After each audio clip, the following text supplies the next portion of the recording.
Jujur aja, aku pernah di posisi itu. Baru pertengahan bulan, tapi pas cek saldo, kok udah tipis aja ya. Padahal aku nggak beli barang mewah apa-apa. Dulu aku pikir, mungkin emang gajiku aja yang kurang. Tapi setelah aku pelajari lagi, ternyata masalahnya bukan cuma seberapa uang yang kita dapat, tapi tentang gimana cara kita mengelola uang itu dengan benar atau menempatkannya dengan benar. Nah, di lensa keuangan kali ini, aku mau sharing tentang rumus yang membuat aku berubah perlahan tentang cara melihat uang.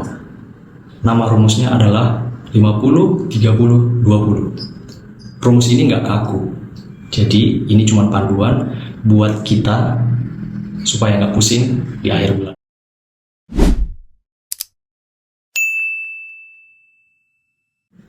Kenapa sih kita sering ngerasa uang itu cuma numpang lewat aja? Kadang tanpa kita sadari, ketika penghasilan kita naik sedikit, standar hidup kita juga ikut naik. Yang tadinya makan di warteg, malah keseringan ngopi tiap malam di kafe. Ya, itu manusia banget, aku pun ngerasain. Tapi masalahnya, kalau nggak ada rem, kita nggak akan punya tabungan sama sekali. Itulah kenapa aku suka sama rumus 50-30-20 ini. Rumus ini nggak nyuruh kita hidup susah, tapi ngasih batasan yang sehat untuk keuangan kita. Mari kita lihat bagaimana cara pembagiannya. Pertama, 50% untuk kebutuhan. Ini buat biaya hidup yang emang wajib, seperti bayar kos, makan harian, listrik, dan juga bensin. Kalau ternyata biaya ini melebihi 50% daripada uang gaji kamu nggak perlu panik. Ini tandanya kita harus melakukan evaluasi. Ada nggak biaya yang bisa dipangkas? Atau apakah kita harus melakukan usaha-usaha lain supaya income kita bisa naik? Kedua, 30% untuk keinginan.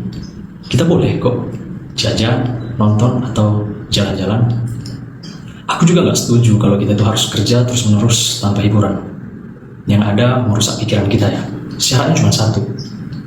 Usahakan jangan lebih dari 30% supaya porsinya tetap sehat. Nah, yang terakhir, 20% untuk masa depan. Ini adalah cara aku berterima kasih kepada diriku di masa depan. Buat tabungan darurat atau investasi kecil-kecilan. Sedikit gak masalah, yang penting konsisten. Misal gaji kita 5 juta, 2,5 juta untuk kebutuhan hidup, 1,5 juta untuk senang-senang, dan 1 juta untuk tabungan. Kedengarannya simpel, tapi prakteknya butuh latihan. Aku pun masih terus belajar. Jadi, kalau kamu punya cara lain atau mau tanya-tanya tentang pembagian atau pos keuangan ini, kamu bisa komen di kolom komentar. Nanti kita akan bahas sama-sama di sana ya. Di lensa keuangan, tujuanku adalah kita bisa belajar bareng tentang cara kelola uang dengan jernih.